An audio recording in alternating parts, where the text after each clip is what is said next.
What's going on, everybody? Welcome to another episode of StreamKey. What episode are we on? 152. God, that's crazy. Okay, so we got two awesome guests today. We got MPI. It's good to have you back, man. How you doing today? I'm good, dude. Thanks for having me back. I appreciate it. Yeah, of course, of course. And then we got Robbusey. What's going on, man? How's it going, man? Thank you for having me back. I feel like I don't think we've ever had me back this soon. Right, 2 weeks in a row or something. Yeah, dude, it's definitely the first time we've done that for sure. But I mean, obviously, with all the Prime gaming news, we had to have you on for sure. So, need that inside man. I'll try. Do it. And then we got Sadomi as the co-host. What's going on, bro? Good morning, and hope everyone's doing well. Make sure you guys drink water and hydrate. A lot of thirsty people out there this week. Are you one of them? Yes, very. That's not hydrating you, though. It's not, That's but super not water. leave my coffee alone, okay? That's like if there was an exact opposite of water, you're basically drinking that right now. Leave my coffee alone. All right, so first topic we have today is Shroud reveals why he chose Twitch over YouTube. He goes on to explain. Well, so to me, it kind of seemed like a fake reason. I feel like he made a lot of money. You know what I mean? Because when he said it, it was like, this doesn't sound like, it just didn't sound genuine. Because he said something like, well, Twitch is the best, duh. I'm like, all right, well, you already lost me here. And then he said something like how he started on Twitch, which that does make sense. That seemed like a real answer. But he definitely upplayed Twitch a lot in this response. But it is cool to see Shroud back. He got to over 500,000 viewers on his return stream, which is nuts. Yeah, it was crazy. The over 500,000 viewers didn't last very long. I think it was literally like maybe a couple minutes, and then it went down to like 400 something thousand. I think he evened out somewhere between 100 and 200, I believe, on the first stream. But yeah, it was really cool to have him back. We made a lot of speculations last week, and we were off by just a little bit on the timing and everything. But yeah, so starting with Robu, what you got on the Shroud return, my guy? He needs to shave his facial hair. Like, that is just not a good look. He looks like a high school music teacher, as I said before. It was just come on, man.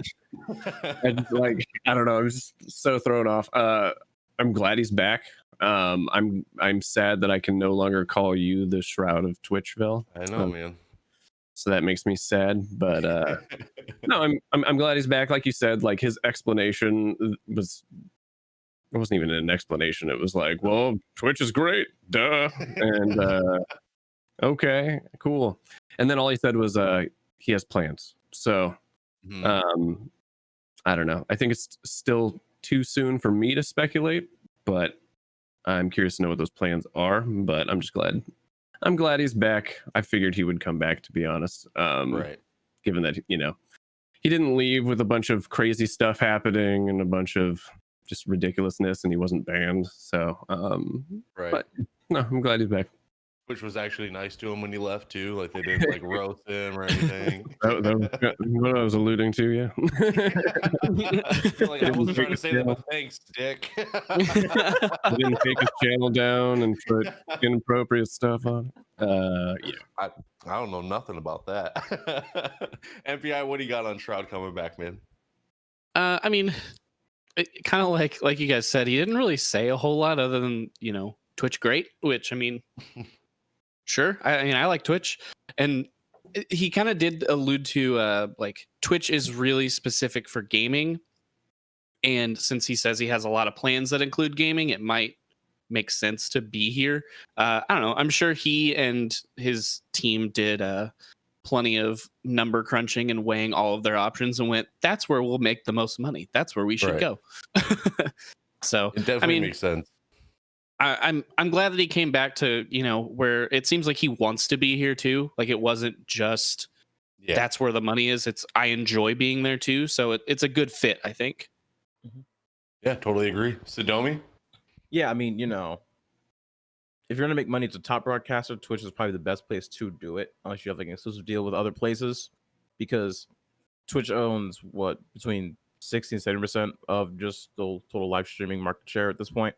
Like, big platform, big place, and like I said, Twitch and him don't really have any bad blood. It's just, hey, I got paid, I'm going, bye. They're like, okay, cool. And I was like, hey, my company died, can I come back? Yeah, sure, cool. Like no one really Here's lost more out money. here. Right. Absolutely. Lumberjack says, I mean, if Ninja comes back to Twitch, it wasn't surprising he came back to Twitch. I don't think Ninja has officially like said anything. I think he's done like 2 streams in the past like 2 or 3 weeks or something. I don't think he's actually stated that he's necessarily coming back to Twitch. I thought it was just more of a I'm live here for today and we'll see what happens in the future kind of thing. I could be wrong. I don't know if you guys know anything about Ninja and his return, So- not return. About Ninja and Shroud, the difference between Ninja and Shroud is Shroud hasn't really expressed much interest in doing things beyond gaming Right. versus Ninja has. So Mhm.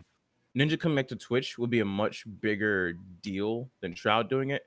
Shroud coming back to Twitch is just like, where's the best place for me to go to do my craft? Yeah, Twitch. Cool, sweet, easy peasy. Like his explanation was actually perfect. Twitch is the best. That was simple. It's like for what he does for his position. Yeah, like he doesn't need to go to a smaller platform to find an audience. Literally like 80% of Twitch knows who he is. Right.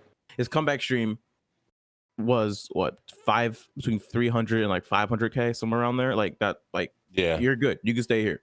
You're a top dog. But Right. Ninja, if you want to break out of the gaming sphere, definitely leaving Twitch and going somewhere else is probably a good idea for him. Mm. If he comes back to Twitch fully, I don't know. But I don't see him doing it as easily as Shroud doing it. Is Shroud like moving outside of gaming, you said? No. I said if like Ninja has shown he wants to move outside of gaming more than Shroud has. Like Shroud, Oh, I haven't I heard see a what you're single thing saying. about. Yeah, I haven't heard Yeah. Shroud say a single thing about him wanting to move outside the gaming sphere. Yeah, he's literally only said like he just wants to game and he just wants to do things related to it. Yeah, which makes sense. And like you guys have all been saying, Twitch is definitely the place for it. And honestly, I think Twitch will be more welcoming to Shroud than they would to Ninja anyway. Like, because Ninja, like there were so many good things and bad things that happened while Ninja was here. And obviously there was a lot of toxicity from the Twitch community just towards Ninja because he was making too much money, so they stopped supporting him. But I think there's no bad blood between Twitch and Shroud, like at all. Like everybody can go there, have a good time, and watch some really good gameplay, as opposed to Ninja, where some people feel like he just complains the whole time or he's super toxic. You know, some people feel like he just complains the whole time or he's super toxic. The hell was that? That was me again, but it wasn't me that time. It was past me. I'm future me now. That really messes me, man. I'm not gonna lie, it's too early for that, That Vince. scared the crap out of me. Dude. I was so Oh my confused. gosh. but yeah, I don't know if anybody else has anything on Shroud and his comeback at all. No. Okay. So next topic we have is Twitch Prime rebranded as Prime Gaming. So I don't really know too much about this, but I think one person here might. Rob, do you happen to know anything about Prime Gaming? Do I happen to know anything as the Right? Prime Gaming guy? Yeah. I mean, so we've been talking about doing that for a couple of years, to be honest. Mhm. The main reason behind it is just the fact that, and might be some surprising to a lot of people, but there are a lot of people that have Prime memberships, that play games, that purchase games on Amazon, that don't actually use Twitch or even know what Twitch is. And that percentage is ridiculously high. Not to mention having the whole Twitch aspect just kind of included in that. Because as people will remember before, you had to not only have a Prime account, but you also had to link your Twitch account to your Prime account and all that other crazy stuff, right? So that already kind of adds a bunch of extra clicks and a bunch of extra processes into the mix, which is just kind of unfortunate, especially if you want to claim stuff, right? But then you also need to think about, little Timmy that wants his Fortnite pack, whatever, and his mom, who wants to get him said Fortnite pack, now doesn't have a Twitch account. Little Timmy is too young to have a Twitch account. Or, maybe she doesn't want him on Twitch, so she has to go make her own account. And if you've ever watched your parents use the internet, it's rough. And so, like, it added a bunch of added complexity that really didn't need to be there. The other aspect of it, too, is Prime Gaming is a lot more platform agnostic, right? So it's a lot easier and it's a lot less confusing and a lot less weird looking to see a Prime Gaming ad on YouTube or, other platforms, whether it's an ad for, a game we're giving away in-game content in or free games or whatever, right? Where it's a lot a lot more confusing and a lot more weird to see like Twitch Prime ads on YouTube and other places. In fact, we got like a lot of pushback from other companies that I won't name because like we had Twitch in the name. And this is kind of like more from my own like insider perspective, but it also added a bunch of weird kind of internal churn, which was weird. So not only whenever we would want to do certain things, we would have to check with the Twitch Prime brand team, but we'd also have to check a lot of times with the Twitch brand team, right? So like you had a bunch of levels of just new stakeholders and complexity internally whenever you want to do stuff. So that helps streamline that bit, right? Now that we don't have Twitch in the name, we don't have to consult with the Twitch brand team when we're doing stuff because they're not concerned about it, right? That and it, like there was times little bit of backstory. I was trying to send an email from like a Prime team, and I was on a month-long email thread with somebody that swore up and down, and it was because they were confused, that we were a subsidiary and we didn't have access to send an email from this alias because we weren't Prime. And I had to go back. I was like, no, here's what Twitch Prime is. You don't get it from Twitch. Twitch Prime is a Prime benefit, like all this other stuff. And like internally at your own company, you have that kind of confusion. And so not only was it kind of confusing internally, but I'm obviously also confusing externally because, like I said, there's a lot of people that have Prime that play games, that purchase games on Amazon that like didn't use Twitch, right? Like whenever we would talk to like Japanese developers, they'd just be like, what's Twitch? Like, I know what Amazon is, like, but what's Twitch, right? And so we would have to have those conversations. So it helps streamline a lot of that stuff. Yeah, I mean that's pretty much it. Like that's I think a lot of people have, at least a lot of people that have a little bit more business sense have kind of already touched on that. Like I went back and watched the last VOD and I was like, oh, good. Like they actually know what the hell they're talking about rather than the other stuff that I was seeing on Reddit and seeing on the internet. Like I saw people like speculating like how long is Twitch going to be called Twitch, right? Like you don't understand, like we're two separate. Yeah, like that's not, I have no idea. Maybe there are conversations happening that are above me, but I know of no conversations about changing the name of Twitch. So here, Rob says no Twitch name change ever. So don't quote me on that. No, but it definitely makes more sense. And like we were saying last week, like it just it has better outreach. Like it's more acceptable to everybody. Like you were saying, like not even just the Twitch people. And it could be cool. It could definitely obviously like make Prime Gaming grow to be its own separate thing in certain ways, which is really cool. Not just Twitch centric. Does anybody else have anything on this one? MPI? Oh, you know I'm about to dig into this. You right, dude.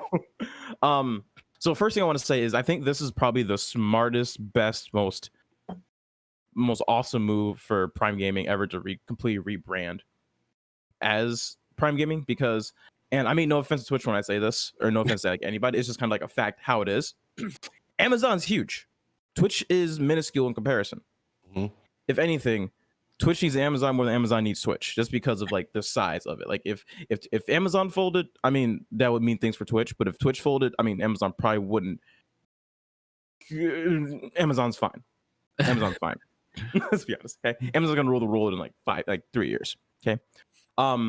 So turn this back into streamers as well, about how they can go about rebranding. What steps did you take, Rob, in first starting to get from Twitch Prime and getting into Twitch Gaming? Like, what did you have to do to get all of that set up? Share as much as you can, but no NDAs and internal stuff you probably can't share. But yeah, so I mean, the biggest thing was that we wanted to make sure that the benefits that we had when we were part of Twitch Prime and when we were Prime Gaming didn't change, right? That would just look, to be honest, really bad.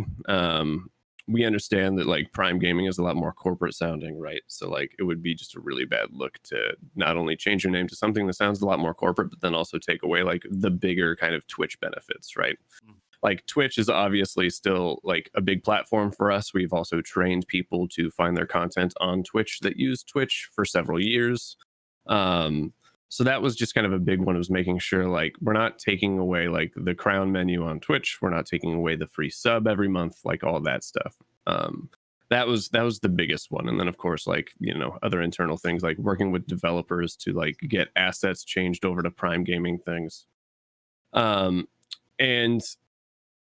to be honest, at the launch of it, and we're still kind of rolling things out right now, but like working with other streamers as far as like, you know, the Twitch Prime, or now Prime Gaming monthly show goes, like we had to rebrand all of that stuff.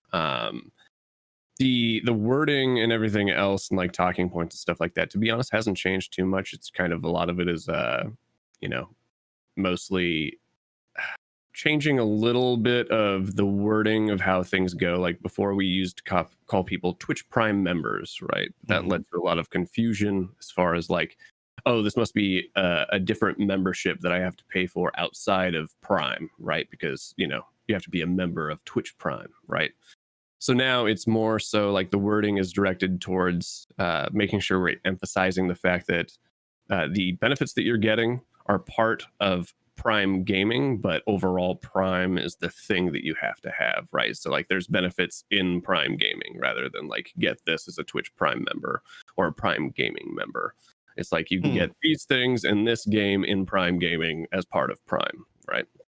So that's been like trying to just, I guess, better clarify the wording around that stuff. And then also, you know, I've seen a lot of stuff online about like streamers complaining about like having to, you know, how do they talk about the sub, right? Now I have to say Prime Gaming sub. Just say Prime sub. You get to drop a word, basically. Instead of saying Twitch Prime sub, say Prime sub. Like anybody that's on Twitch that's familiar with Twitch on a regular basis probably already knows what Prime is, right? So, and it's funny too, because like there's certain, and I'm pretty sure this is well known in public, so I'm not breaking any NDA, but like there are certain regions in the world where you can just call it Prime, and there's others that are like less familiar with Amazon Prime that you still want to call it Amazon Prime. But obviously for the most part, the regions that use Twitch that's very popular in those countries or whatever are places where we're okay calling it Prime. So just call it a Prime sub. Like you don't have to say Twitch Prime sub now. The only time where it gets weird is when you do say Prime Gaming. Like Vel's little speech will probably have to change. Yeah, I haven't been able to do it in a while because I haven't thought of anything. I mean, yeah, like I said, like the benefits and stuff are all the same, so that stuff hasn't changed, and you still get your sub. But like that was a big thing. We're also going to. I can't obviously say what it was, but we were going to launch with a different benefit that some of us called out as just looking really bad, and so that got scrapped entirely. Okay. Not just from launch, but like that benefit's never going to see the light of day. So like there are definitely like things that happen on the inside that we've had to consider. You know, I'll be honest, when we were talking about rebranding a couple years ago, I was not happy about it. And I quickly also realized that it was just because I was losing the cool aspect of saying I was working on something Twitch related. I wasn't really thinking about it from like a business perspective. Right. Yeah. But like Sadomi said, there's a lot of benefits to that name change. And then of course, you know, a bunch of us aren't just like corporate suits that just don't understand Twitch, that just don't play games. We're not like, they're just sitting around a boardroom and making decisions, which is some of what I saw on Reddit.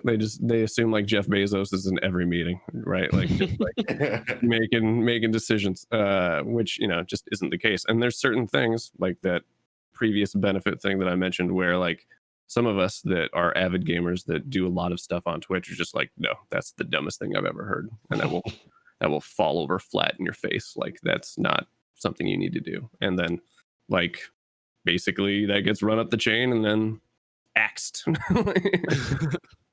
All right. Did you have to fight for anything, like any of the perks that like Twitch Prime would get that Prime Gaming is going to have? Like, did you have to fight to like keep the same benefits, or was it pretty like across the board? Like, no, I mean it was pretty across the board.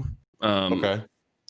To be honest, obviously it had to happen for reasons I can't go into, but you know, there was a lot of people even on our team that were upset when we lost ad-free viewing, right? That was a big thing. Yeah. And like that was a fight for a while that obviously we lost. But you know, a lot of us, especially me, who has been on the team since it launched, still remember that, right? We were like shell-shocked veterans of like, do you remember when that happened?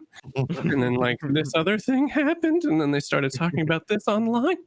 And then so like we consciously bring that up all the time. And so we were like, do you remember what happened this? Do you remember if you took this away, given the name change, like how this is going to look? This is how it's going to look, right? So luckily, we have a good team. Like they listen. Like our director Larry, who's kind of the one that's usually called out in most of the interviews around Prime Gaming stuff. If you look up articles, he's usually the one like talking about it. He's a great guy, super collaborative, super easy to talk to. It's weird because he's like an L8 at Amazon, which is like super stupid high up. Like he takes like meetings with Jeff Bezos when he has like big shifts like this happening. But he's a gamer. He loves Twitch. He understands the space. And like I said, he's just like, he's a human. Like I've had to a couple times just go to his office and I'm like, do you have 2 minutes? So like I just step in and like close this door and then like we have a human conversation.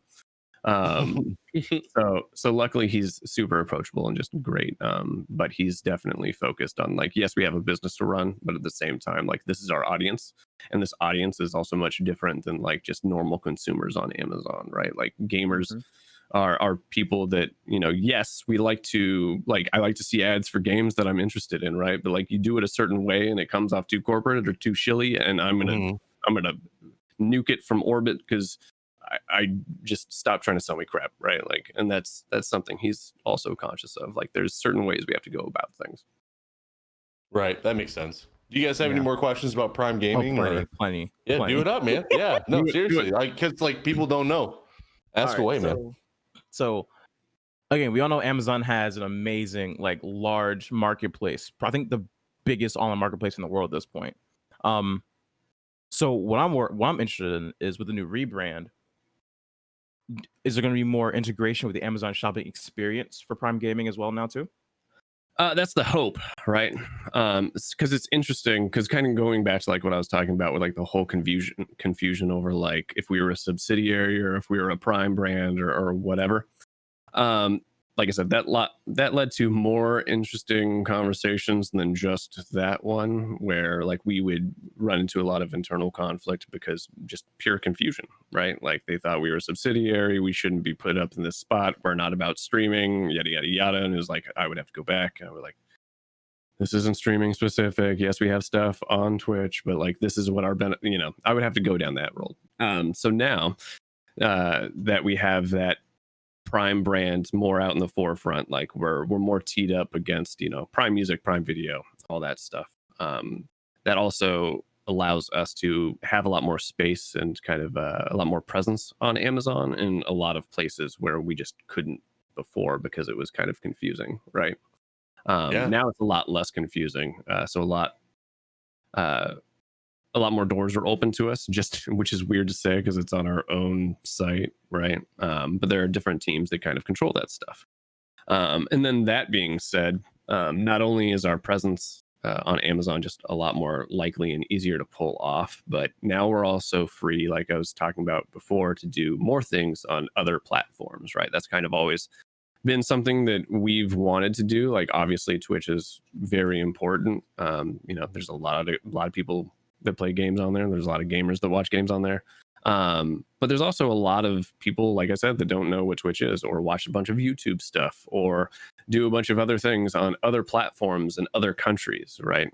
Whereas before, like I said, we would get pushback about trying to like run an ad for like a benefit of ours because they thought we were Twitch, right? And like they didn't want to like a direct competitor buying ad space on their platform. And so that ran into like other confusion there. So like now it's much easier to like, hey, we're Prime Gaming and we're Amazon. Can I put something on your, you know, on your platform for ads for this thing we're doing? And it's much easier to do that. So you'll probably see just a lot more presence of Prime Gaming in general on other places. Okay. But yeah, it's going to grow across the board. Yeah, I can now- imagine we're probably going to start seeing like Prime Gaming like advertisements on like our Amazon apps and everything too. Like I can it definitely makes more sense to see Prime Gaming than Twitch Prime on the Amazon app. For sure. MPI, did you have any questions by the way? I mean, I don't really think so. Like, Okay. it makes a lot of sense to me because look at every other Prime benefit you have. Mhm. You know, it started with Prime shipping, video, music. You know, why was the Twitch the one standout? So now it makes a lot of sense. And you know, I never even thought about how many people would be buying games off of Amazon that wouldn't know what Twitch is, because I don't know why, it just never clicked with me that, you know, mom and dad would buy Timmy, you know, the new Call of Duty for Christmas on Amazon. Amazon. That's He's the new new on website. Twitch. Amazon. Yeah, check it out. Amazon at home. Yeah. That's your new name for the Echo service, Amazon. You're welcome. Perfect. Uh, I'm sorry. In the zone? AutoZone? yes, get in the zone, Amazon. This has gone off Podcast the just rail. got so dumb. Yeah. Expect I mean- Prime Auto sometime soon. Ooh. Yeah. No, it's interesting too, because like kind of just going back to having like more presence just on Amazon in general. You know, most of like a game shopper's behavior, like if they are going to buy something on Amazon, is either from their phone, or if you go to Amazon.com, you'll usually go to Amazon.com, go immediately to the search bar, type in the game you're looking for, and hit enter, right? And then it takes you to that game's detail page, and that's about it, right? Like purchase, shopping cart, done, right? Like it's very, very rare that somebody goes to Amazon and is like, I'm just gonna look around, start clicking stuff, right? So being able to kind of have presence in those very specific places is also important. But again, certain just kind of merchandising spots on Amazon are reserved for very specific teams, and so this will help in that. So hopefully we'll be able to actually get some Prime Gaming branding on like games that we're, you know, doing stuff with immediately. Mhm. So I know you don't, you know, directly deal with Amazon's like shopping experience, but in the future that may become a thing. And like you said, users, I do the same thing looking for a game. I never browse for games on Amazon. Everything else I'll browse on Amazon. Literally everything else but video games. I will browse around for shirts, for like shoes, decorations. I'll look at my options. But for games, it's such a different market, because looking for games, I'm not looking to Amazon to find reviews, to find like what I want, what things I want. For that, I go to game review sites, Twitch, Twitter, even like wherever other else I'm just more naturally around. So would you want that shopping experience to change for games on Amazon? I mean, I would for sure. Like, and granted, I don't get a lot of control over this, but and it's interesting too, because I probably have a little bit more retail knowledge than just other Twitch Prime / Prime Gaming people do, because I actually worked in fulfillment by Amazon, which is a lot of working with third-party sellers. So that was what I was actually doing before I was brought over to the Prime Gaming team. And yeah, I mean, I agree. I think it's really, I mean, it's very straightforward, right? It's obvious that the game detail pages are essentially repurposed detail pages of other stuff, right? They don't change a lot, which to a certain extent is good, you know, because they've obviously trained people like, this is where you find these images, this is where you find your reviews, this is where you find your button to click on, blah, blah, blah. But there should be additional things that kind of tie into that. Like, yeah, product reviews are cool or whatever, but and obviously this is going to be something where like either we would need to change it on our site, or we would need to have bigger business dealings with like other platforms in place, right? Which, you know, could happen. But I think having a more tailored game experience on Amazon would be good, because like you said, like there's been many times where like I've heard about something with a game like Mortal Shell is a good example, right? Like I've heard a bunch of stuff about it, And then I immediately was like typing into Google and looking for like gameplay or whatever.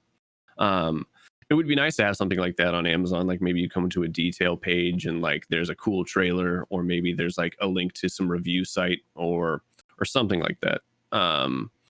Again, you kind of have to market to gamers completely in a different way, right? Like it's much less salesy. You need to be a bit more authentic. Like obviously you have a business to run and you want people to purchase things, but like, I mean, and like I said, I'm guilty of it too, but you know, if something comes off too salesy or too weird or inauthentic, or like the Steve Buscemi meme with like him and the skateboard over his shoulder, like, hey, fellow kids, I'm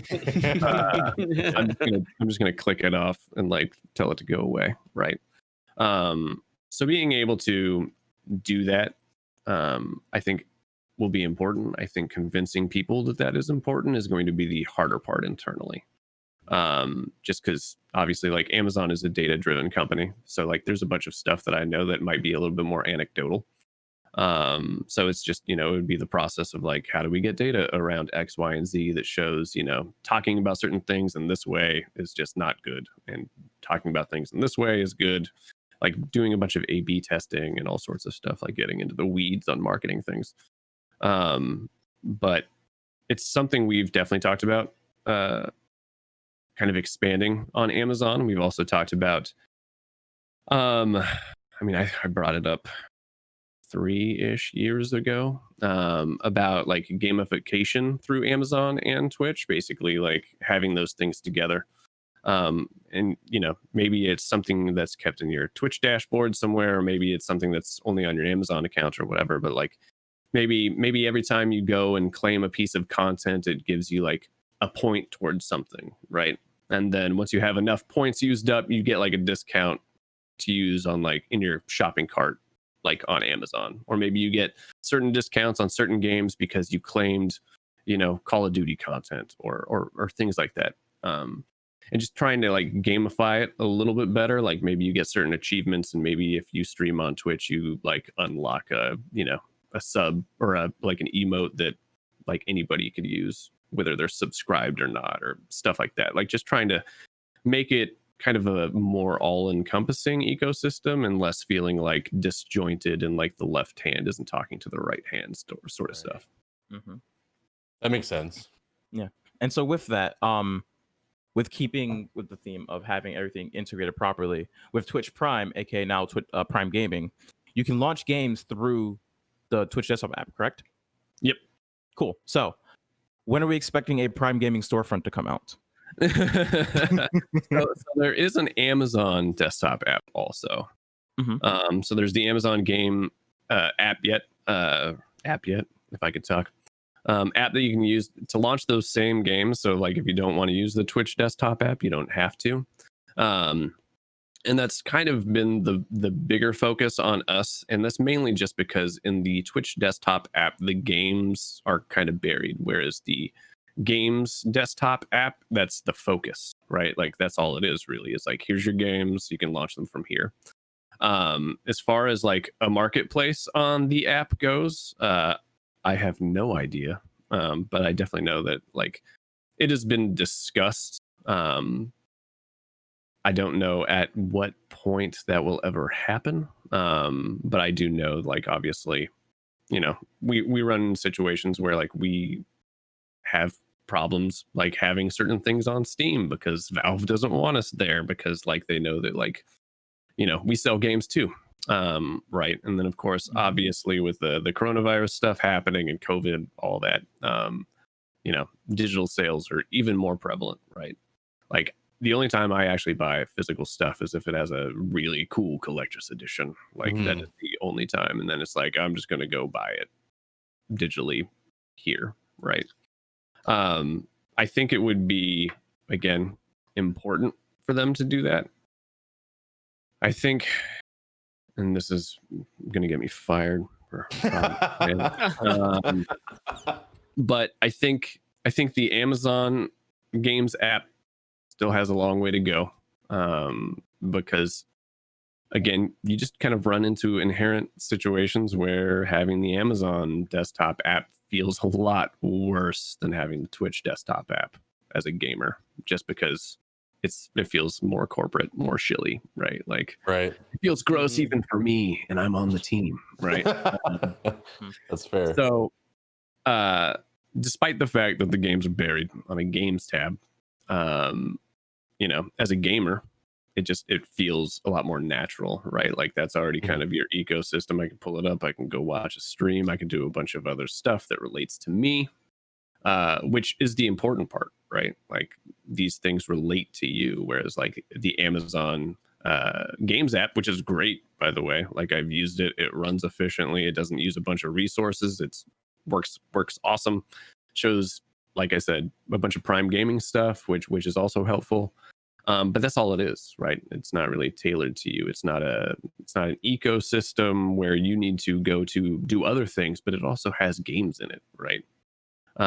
Where the Twitch app is. So I think if they're going to make that app and eventually a storefront more successful, they have a lot of work to do, as far as just trying to make it, again, more authentic to like a gamer audience, right? And that's kind of one of the things that I don't think Amazon has quite cracked yet.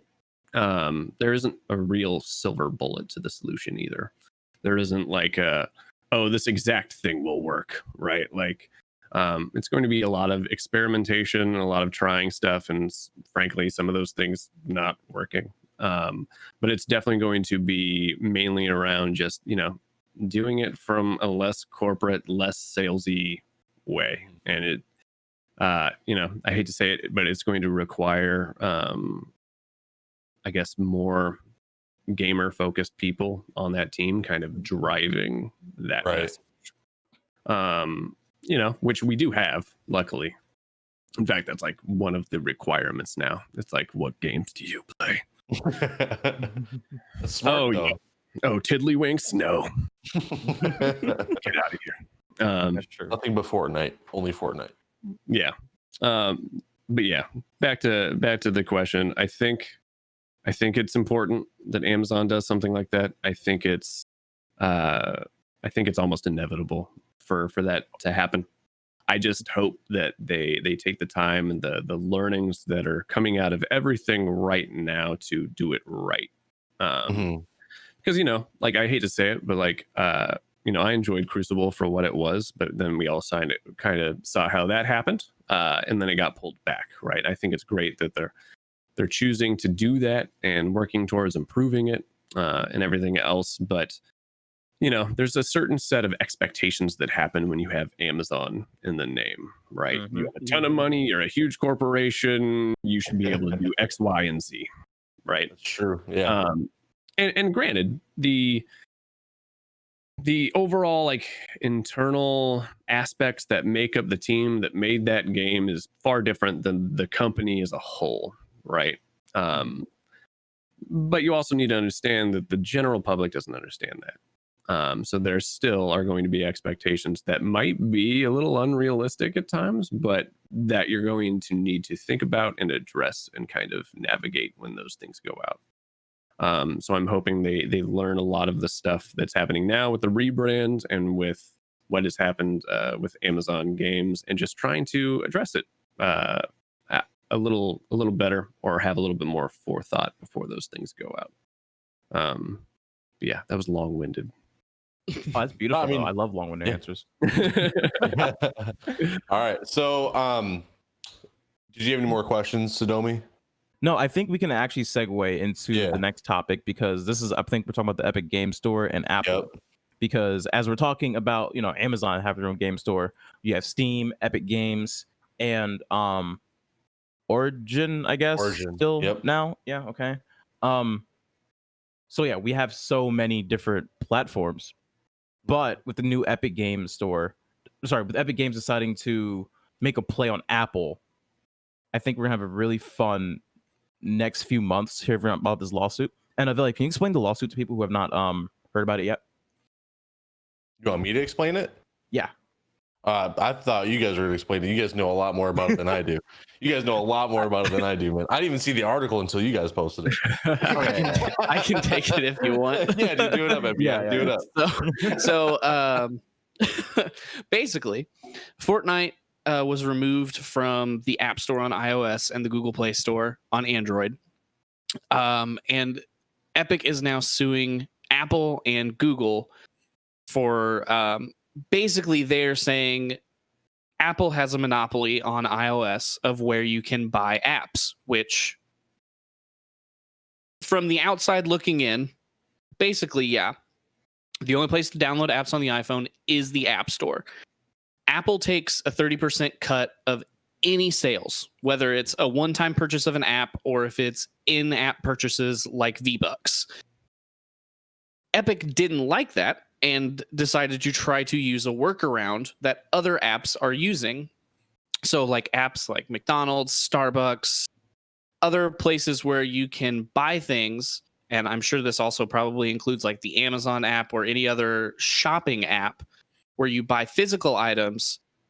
They don't, that never crosses. There's no percentage cut for Apple. So in-game purchases see that though. So Epic was saying that's not fair.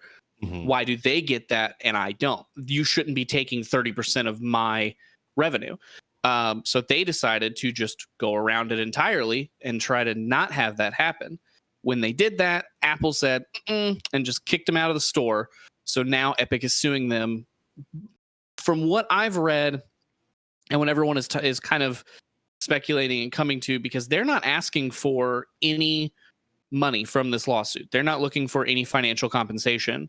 They're trying to get policies changed and possibly start getting laws made for digital storefronts like this. On Android, it's not as big of a thing because you can still sideload the application. I'm not sure how that would work. Like if I sideloaded Fortnite and tried to buy V-Bucks, if that would still try to hit my Google Play account. I'm not really 100% sure. But either way, their big argument is with Apple because on Android, you can download like the Amazon store. And there is an Amazon app store, not just Amazon to buy, toilet paper, t-shirts, whatever to get shipped to your house. There's a separate app store that's been around for a really long time.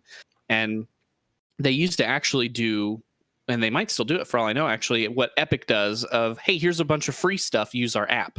They would give apps that used to be paid away for free if you downloaded it through them instead of through the Play Store. On Samsung, obviously, Samsung has their own store now, along with the Google Play Store. So if you own a Samsung device, you have two places to shop. So it is definitely more open if you're an Android user, just like everything else would be with the Android operating system. It's a lot more open. But Apple's never had that unless you jailbreak your phone, which is a whole nother can of worms. But that's the gist of it, is they're saying Apple has a monopoly on where people can buy and sell their apps, and them taking a 30% cut or saying just you don't get to use our store from digital services like this isn't right. So that's where their lawsuit comes in. Okay. So what do you think this is going to change in the future as far as, for us as consumers and, like, what do you think this is going to lead to? So 100% this depends on how the lawsuit goes, because there's so many ways this can go down. The first one is what I think will probably happen is, well, before that, let me give a little context. Remember how out of touch the government is when it comes to technology? What? How the Digital Millennium Copyright Act has not been updated for 2020 for Twitch, YouTube, for any of that stuff. Okay. So right now, I think that with the wrong people taking the case or doing work on the case, we could see probably either nothing happen or see something along the lines of, hey, so you can't have 30% tax on this. So you have to have them have their own option to do on a storefront. Because to me, I think the biggest determinant of this case is, are cell phones a luxury or are they a necessity? Because if they're a necessity, then people need to have like options to be able to, you can put stuff on a storefront. It's like opening a store up on down Rodeo Drive. You should be allowed to open a store on Rodeo Drive, like just because you have the business. You should be able to do it. You shouldn't be able to be priced out completely. I think that is I think that's actually due to some antitrust laws. I'm not completely sure, because then you're monopolizing the market. Like, hey, you decide who is on the storefront. That is against like a lot of like things in the business world where you just can't do that. So determining if like, if cell phones are like a necessity or just a benefit, we'll see how this case goes. Okay. Does anybody else have anything on this topic? The topic of Epic suing Apple and Google? It's weird to me because I have to look at this from not only like a dev perspective, because I used to be a game dev, but like also just a consumer. So and it's weird for me because when I started off, it was mainly like I had an Android phone. I got really, really tired of every time they would push a stupid update like ice cream sandwich or jelly bean or whatever the hell they wanted to call it, like my apps and stuff would break.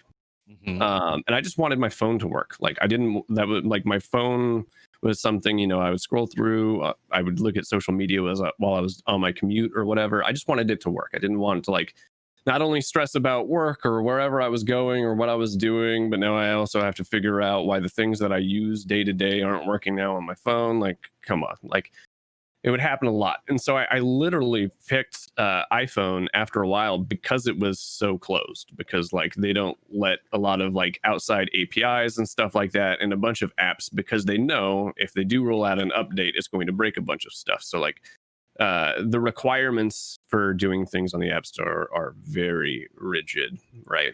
And there's a part of me that likes that, and then there's a part of me that also understands from just like a dev perspective, it also complicates a bunch of stuff, not just from like payment or getting money, but like creating things in general for the App Store.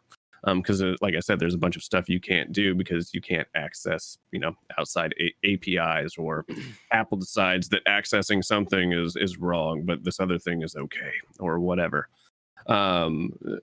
So it's interesting to me. I think I think Epic is right in the fact that, like it is very, very closed, and that it also feels mildly hypocritical in a bunch of situations. Like, like it has already been touched on, like, oh, this company can do it, but I can't. And like, what else is going on? I also don't know how like Epic's payment stuff was, processed versus McDonald's, or like if there's any differences in the apps at all and how those things are processed or whatever. So there's a bunch of stuff that, I have questions about, but I don't think is known or talked about publicly yet. But I also think that given the current situation with just the government in general, and the fact that Epic is worth $17 billion, I get the trolley aspect of using the 1984 ad from that Apple used when it like launched the Macintosh was also extremely tone deaf. like Fortnite and Epic are not the saviors. Like they're a company with a ton of money fighting another company with a ton of money over a ton of money. Right. Yeah. It's not what that book was about. Right. Exactly. Not Robin Hood or anything. Like. Yeah. Right. So it's like, I get the trolley aspect, but at the same time, you're not the savior here. Right. So yeah, that's all I've got. Okay. Yeah. Anybody else got anything on this topic?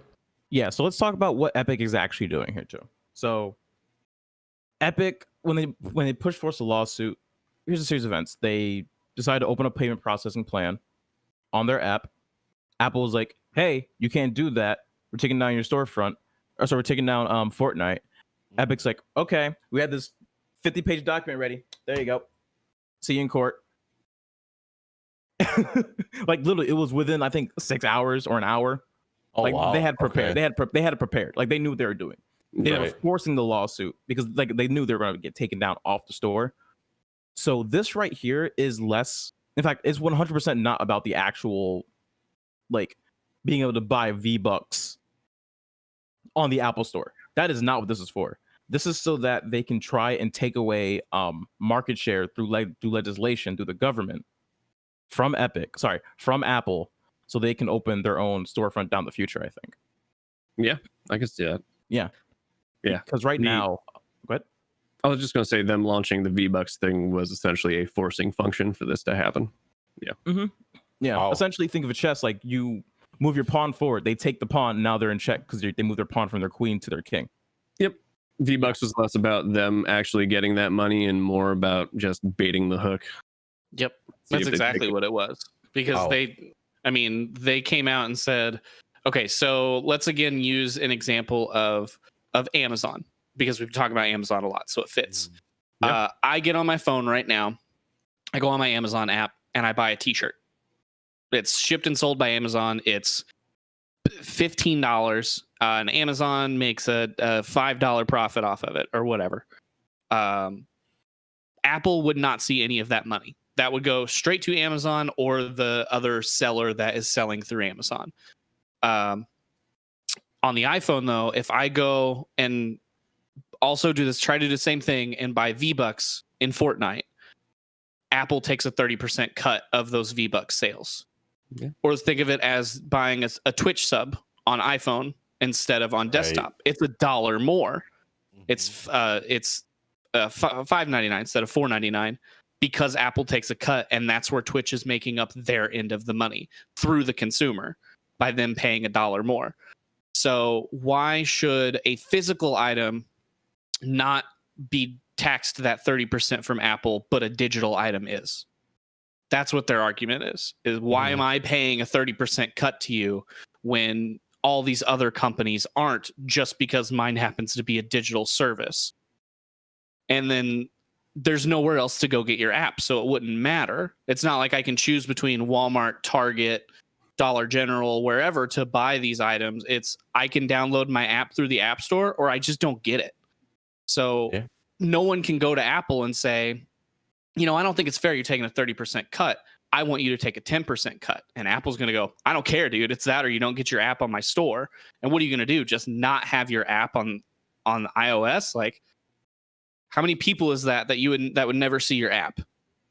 Because Apple can tell you it's too bad, get over it, or don't do it. So that's where they're saying they basically went out of their way and did exactly what the other companies are already doing, of skipping over Apple. Apple said, we don't like that, and then kicked them off the platform. And then Epic had, a giant legal document that said that is a monopoly, and just threw it in their face. They nailed it before they even did that. That's how bad it came up. Yeah, like that. They knew what they were doing, and it makes a lot of sense. With Google, like we said, there's other options to get the app. I'm not sure how the payment processing works there. I would assume it still probably has to go through Google Play services, but there's a little bit more leeway in that. But they couldn't not sue Google and sue Apple for the same thing. Right. Because then Apple easily just say, you're just trying to, slander us when Google's doing the same thing to you and you ignored them. So I don't think they're as worried about the Google lawsuit as they are the Apple lawsuit. And I think everyone involved is going to want to find a middle ground and not go to court for years over this, because this will go on forever. How many times have we seen Apple and Samsung in court over phone stuff? Apple would say Samsung did this that we did. Samsung would say Apple did this that we did. They were in court for like 10 or 15 years together over Android versus iOS stuff. Like that. It's like they just had like a specific legal team to sue Apple, and Apple had a specific team to sue Samsung. They did that forever. This will be the same thing if they can't find a way to change policies outside of court. I definitely think they're going to drag it through the court systems because, like I said, what Epic wants is to do something so that they have a legal foot to stand on for the future. They don't just want the now. This is a long-term play for a future mobile marketplace, because mobile, If you don't have a cell phone, raise your hand. Everyone has cell phones. I don't know anybody who doesn't have a cell phone who will be like alive in 20 years. So having the government say something, make legislation, make a law, lobby for it, whatever you got to do, means that for the long term, that will stay as it is. Because Apple could always, at some point, be like, "Hey, we're changing our policy. We're back to 30%." So there's some kind of legal standpoint there. Okay. That keeps them in for long term. Then they're fine. They're fine. And also, let's be honest. Fortnite and Epic, they like making noise. They like being loud. They like people to know, hey, we exist and we're doing stuff. I can name like 2 or 3 different like Fortnite events in the past 2 years, and I can't name almost any other event for any other game. And I don't like Fortnite. I don't pay attention to Fortnite anymore. So like that's wild. Yeah, it's definitely keeping us talking about them, which they definitely need lately because there's been quite the decline in players on Fortnite. I don't know why I blanked on the name of the game. It's only like one of the most popular games in the world. But yeah, that's crazy. And I mean, it sounds like they're just like you said, like they're just going to drag it through the system, through the court system and everything. And yeah, this just makes me realize that I can never work for these companies because there's too many. You know what I mean? I don't know, just the back and forth constantly. It's just crazy to me. It sounds kind of fun though. You think it sounds fun? Oh my god, I would hate it. I like playing chess, okay? I like playing games of strategy, of deceit, of making things like look certain ways. And I like telling stories. I like forming narratives. I like creating a place where you have control over whatever you have control over and making fun plays like that. Like that's why I play Valorant. I don't play Valorant because I like shooting people in the head. I like it because like, okay, cool. I outplayed you. Awesome. I feel good about myself. Like I feel much better about a really solid retake than I do about getting an ace.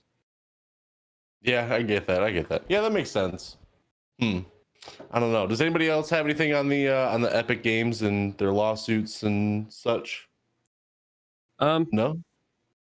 Well, just going back to because I didn't even think about it, but as somebody that regularly has to work with a legal team or get contracts drawn up and things like that, Sadomi is absolutely right that like everything had to have been premeditated because like you don't get that kind of lawsuit that quickly without it already being drawn up and already waiting in the wings.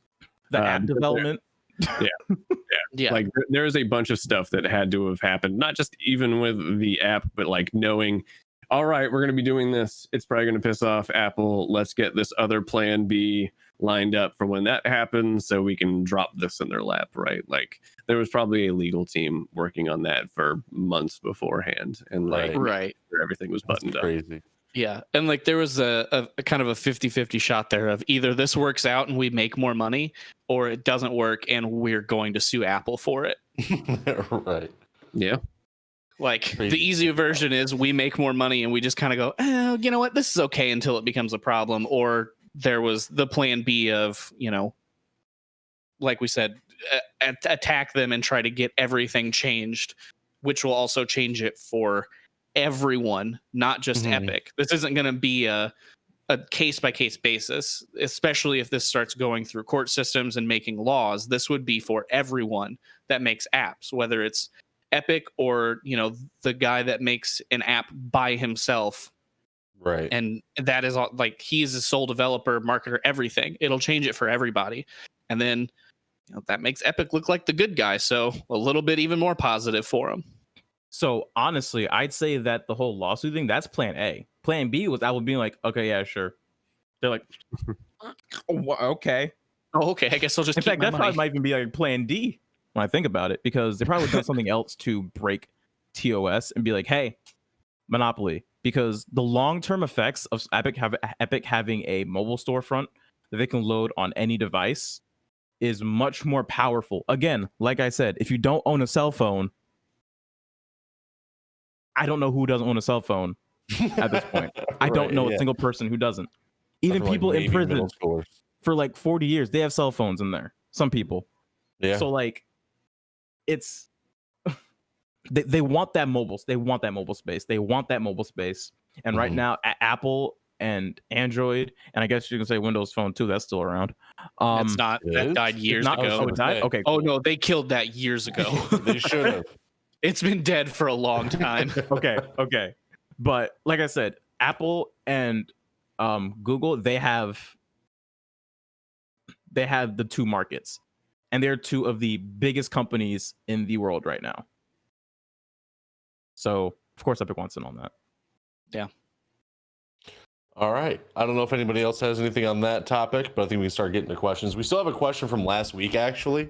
Enesis said, oh, and by the way, chat, you guys can ask us questions about your own streams or the topics that we've been talking about. Just make sure to @ myself in the chat. That way I can see it a little bit easier and we'll answer your questions for you.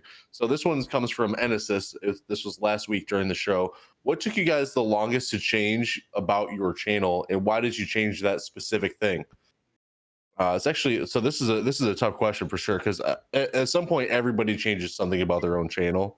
Obviously, like you have to update and upgrade constantly, whether that's being as a streamer, or just like about your equipment or whatever it is. Maybe it's the game you're playing. So we'll start with I guess I'll go first. The thing that I struggle with for a long time with streaming, and I think I talked about this last week, but it is really important to me, and it's something that I still am trying to work on, is just smiling and just like visibly having a good time on stream. Because if you're not having a good time, if your voice isn't a little bit more eccentric or whatever, then people are going to perceive it as, as maybe you're bored, or maybe you're tired, whatever it is. So like giving them like the actual, like, if like, and I only do this if I'm actually feeling happy. Like I don't put on a fake smile like when I'm actually like having a bad day. Like I'll let chat know like, hey, it's going to be a little bit less energetic today because I'm having a bad day. But I think it's definitely helped with people just having more lighthearted and better time in the stream when the streamer themselves is, visibly and audibly having a good time, laughing, smiling, just being a little bit more upbeat, a little bit more pep in their step. You know what I mean? So starting with Sadomi, what's something that you changed that has been kind of difficult, or something that you're still kind of working on? So when I first started streaming, I kind of did it because, again, I had just gotten out of a really bad like work situation, and I just kind of wanted something to keep my time while I found another job. And at some point, I just kept streaming, and so I think the biggest thing I had to change was my reason for streaming. Because before, I feel like I streamed, especially back in 2018 and like 19, I feel like I streamed because I felt like I had to. Versus nowadays, I stream because I want to connect and share my ideas. So I don't have a schedule right now because I don't always have, like I say, enough ideas or the need to connect with people at certain time, like at the same time every week. So for me, I do that. When I do it through my streams, like I announce them and everything, but it's a whole different reason. And changing the reason why I stream has led to me not only enjoying streams a lot more, allowing me to offer way more value, offer way more insight, and just lets me be more of my true, actual, like on-camera personality on stream. Okay, I like that. MPI. Man, I'm gonna follow it up with something way less important, way less thoughtful. I mean, honestly, even the smallest things on Twitch can be super important. Like it might not seem like much, but it could really help you out in the long run for sure. Yeah, I mean, I don't know if I necessarily had a difficult time with it, but it was something that it took a while for like my brain to compute with, of doing whatever you want. Don't just do what's popular, like, or you don't have to main one game forever and that's it. Because there were a lot of games that I wanted to play, and there's a lot of, because I didn't play a lot of story games for a really long time, like outside of streaming or streaming. I just didn't. So I missed out on a lot of story-based games, and a lot of new ones would come out. I was like, that looks really cool. I want to play that. I was like, I want to stream that. But nobody's going to watch that. Like they want to keep watching me play Dead by Daylight, which was the main game that I played for a really long time.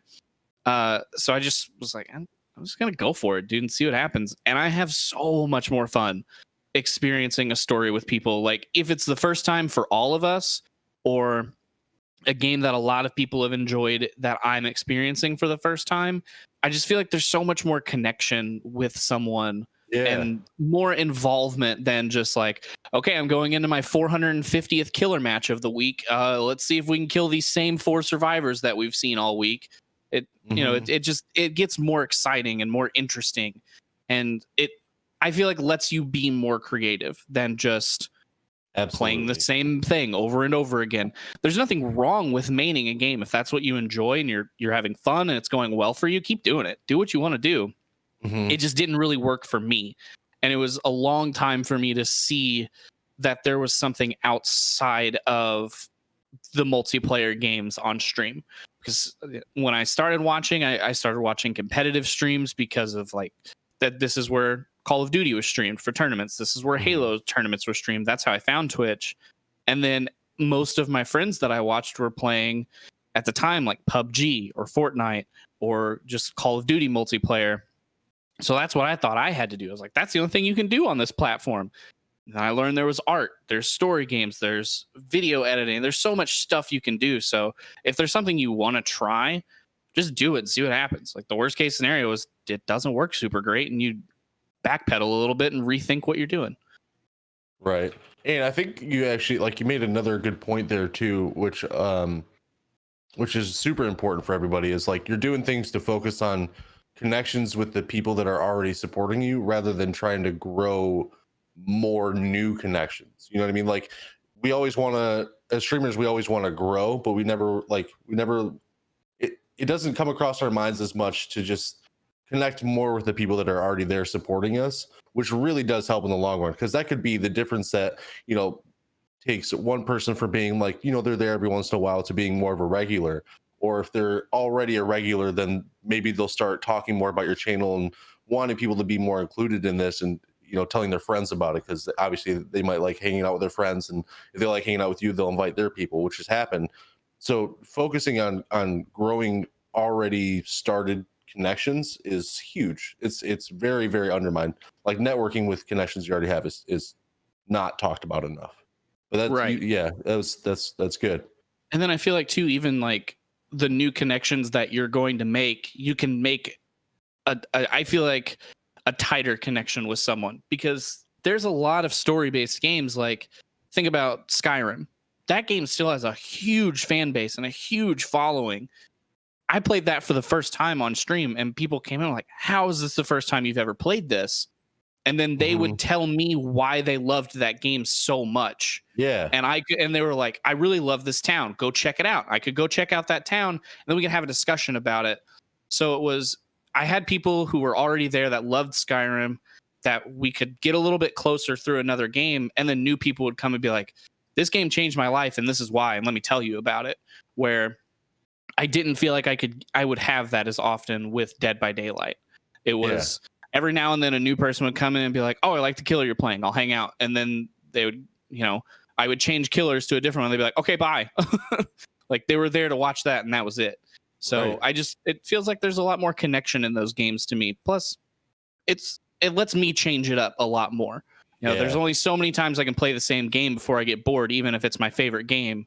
So if I go from playing something like Skyrim, where I'm using magic and swords and fighting dragons, and move to something like Control, where I have this crazy weird world going on and I'm shooting guns all the time, I get variety while still staying in that same space of like we're following a story like a television show. Right. Yeah, and like so Sam, my wife, is currently, well, not right now, she's working, but she's been playing the original Fable, and like that is like a huge part of my childhood. So like connecting with people like through games, like you were saying, is super important, because like I can tell her about, you know, the memories I have of being in middle school and then playing this certain part of the story, and I like, or like I can if she needs help with something, not to like I don't promote backseat gaming by any means, but like I knew like a little puzzle or whatever that she did that she like had no idea what to do, and so I was like, I remember this somehow with my super dumb brain. Somehow I remember this thing from like 7th grade. You know what I mean? And it's cool. It's cool to like to go through that as a viewer or as someone who's just watching somebody play it, and also being able to connect with the person that's playing the game. You know what I mean? Because it definitely makes it feel more special for sure. Exactly. You had also mentioned something else there, and I can't remember what I was going to say about it. Yeah, whatever. Robu, what do you got that you changed about your channel, man? I think the thing that took the longest, and also just kind of coming to the realization, was just my name change and not streaming as a character. Mhm. To be honest, I held on to the gimmick probably longer than I should have. Really because that was just kind of how I had been streaming for a while, and that's what I kind of got, I guess, accustomed to. Mhm. But I also found that I wasn't really enjoying it. Like I have a lot of respect for like anybody that streams as a character, because beyond, believe it or not, there are more than just the doc. But I just couldn't do it, and I think, to be honest, part of it was the character that I chose, because like I chose to like stream as a character that was a king, that was a little bit over the top, and frankly just an ass. And Mhm. I'm not that way naturally, so it was like another layer of, like, I guess, acting that I had to put on top of just being a streamer and trying to be entertaining. But now I also need to think about, like, okay, well, Rob wouldn't talk that way, like, Mhm. but the king does, right? Stuff like that. And I held on to it for a while because, like, I enjoyed the gimmicks and stuff of it, right? I don't really have those anymore because they're kind of out of place on my actual stream.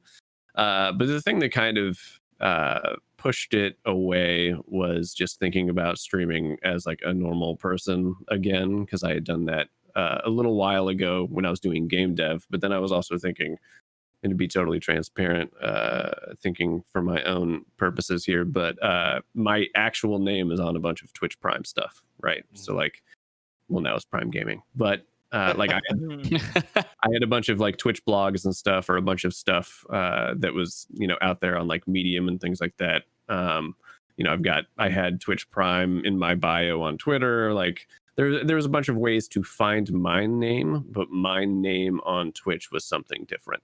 So it wasn't something really discoverable, and it wasn't something that I was like actively putting out there, to be honest, because that character was an asshole. Like, so it wasn't something that I really was proud of, and I didn't want people to think like, oh, he's just playing that character because it gives him license to be rude and mean. So he's probably Right. really mean in real life, right? And like, I think that's a lot of what I guess character streamers get, is like, oh, you picked that because that's how you are in real life. And for some people that's probably accurate, but in my situation it definitely wasn't, and it just added to the just stress and exhaustion of trying to be that person when I'm not, right? Right. So yeah, hung to it for probably longer than I should have, but I'm glad I eventually changed. Yeah, it's super exhausting feeling like you can't be yourself. It's insanely exhausting, because I remember there was a moment in time where I focused on just being a super energetic streamer all the time. And obviously, as a morning streamer, that's not the easiest thing in the world to do. So it kind of drove me a little crazy, because you have to like wake up early AF. I used to stream at 8 o'clock in the morning EST, and I had to be like ready to go right there. You know what I mean? Like, that sucks. Like, it really, like, in just that alone, just trying to, like, instead of like a more mellow stream every once in a while, like, you always have to be above and beyond energy. You know what I mean? Because like that's what I was for a while, and like I can totally see why that's exhausting. And so I want to know, how much relief did it give you uh having your own name as your Twitch channel? Good and bad. It was Yeah. good. I felt like I could be myself. It was bad because I was like, how the hell do I brand my own name? This is Right. dumb. My logo. This is stupid. This looks it's my Right. name. And so like I didn't actually do that. Like I went for like an icon that is basically uh the Roman numeral for 28, but it's mixed up. So it's, it doesn't look like just XXVIII, right? Right. It's mixed up a little bit, so it actually looks like some weird kind of almost like Illuminati style symbol, like you don't Mhm. entirely not know what it is, but it's there. So I went with like different branding and everything else, and once I got that part figured out, and I was like, okay, like that icon is going to be symbolic of something, so like if the stream took off or whatever, you may not know like my name, but if you're in the inn, you know what that icon represents, right? Right. Which I was totally fine with. But the first little bit after, I was like, all right, I'm gonna change my name, and then I just changed my name on Twitch. Didn't even think about it past that. I was like, all right, I'm just gonna use my name, make it easy for people to find. Cool. And then I was like, and now I have to brand this. That sucks. And so like, Right. I went back and forth for probably a few weeks, just like sketching stuff on like my iPad and like trying to put a bunch of stuff together. I was like, this is awful. And then finally, once I was like, it doesn't need to be your name. You can have an emblem. You can have something, right? Yeah. And then I was trying to find something that was like still personal to me, but not so personal it's extremely like esoteric and weird. So Mhm. like so it was a lot of stress from that standpoint, but the relief of like, now I don't have to carry on this show and be this Yeah. person was far outweighed the now I have to rebrand this stuff. Yeah, because rebranding is stressful no matter what you're doing it for. Like rebranding is just stressful because that's a lot of really important decisions. Like that's what you're stuck with. But Yeah. having your own name has gotta like you said, it's gotta help. Like it's something that like even right now, like I'm considering doing. Like I don't know what my name would be or anything, but like it is definitely worth something. It's worth considering just for the sake of making sure you don't have to feel like you have to be somebody else. Yeah. And I mean, like, I wouldn't, obviously recommend people using their real names in every situation. And like the only reason that I did, like I said, was because my real name was put out there in very specific places, just Right. constantly, whether it was on the Twitch Prime show, whether it was at TwitchCon, because I had to do some stage stuff there randomly because the host decided to get cold feet like the night before. Like my name was always being put out there on blogs that we had going out and stuff like that, because like I was helping that and I was part of the marketing team. So like that was really the only reason I did, was it was like, it just makes everything easier to flow together. And it's still Right. kind of weird because like there's like, I can't get Robbusey on Twitter because somebody else already has it. So like it has to be Robert. Like, okay, fine, whatever. So it's a little Sir. divided. But yeah, I mean, that was really the only reason why I went with my name. Like, Yeah. otherwise, I'd probably pick like, my old gamer handle or something like that. But About to bring that subliminal ninja back for me. Let's go, dude. That name was dope. It's just too long. What's up, Ninja? How do I subliminal ninja? Dude, there was ones and stuff. It was dope. Yeah. But no, that makes right. yeah, that makes sense. So, and like Sadomi always says, like you got to find out the reason and like why you want to do anything. And obviously you did, and the actions that you took to fix that made a lot of sense. Obviously in your specific scenario. So, like you said, like you wouldn't advise just anybody to make your regular name your name on Twitch. It doesn't make sense for everybody. But if it's something that you really sit down and think about and it makes sense, and then by all means, I think it'd be a good idea for sure. Yeah, It's very cool. They have something at go back to corporate crap. They have something at Amazon. They call it working from the customer backward, and like that is definitely recommended, I think, for a lot of stuff. Whereas your customer is just different in a lot of situations, right? In this situation, it's not like a customer purchasing stuff. It's like someone trying to find like my stream or more information about me, right? So like, how do I make that easier for them to do from that person's perspective? Right, having a bunch of random names across random social media stuff is not going to help, right? Like, oh, he's this name on Twitter, he's this name on Instagram, he's his real name on this blog. Like, that's just terrible. Right. So making it, at least in that situation, easier for people to find was like my goal. So Awesome. Well, thanks for sharing that, everybody. I appreciate you guys. We have a question from JMed14. He says, or they say, I'm new to streaming. Right now, I just stream for friends. I don't want to try and get bigger until I put more money into a setup. But I'm worried about putting too much money into the wrong equipment, like a good mic, headset, etc. I've been ripped off too many times. So I'm assuming that this is just something about like the best bang for your buck and like the most useful equipment to purchase for your stream, making sure you're not spending too much money, but also make sure you're getting a good quality setup at the same time. This is really tough when you're first starting out as a streamer. It's really tough because you see all these things that everybody has, and obviously your stream isn't making money at this point yet. So it's hard to justify purchasing these things. We'll start with Sadomi. What would you say for JMed 14? The first thing I'll say is think of it like any business venture.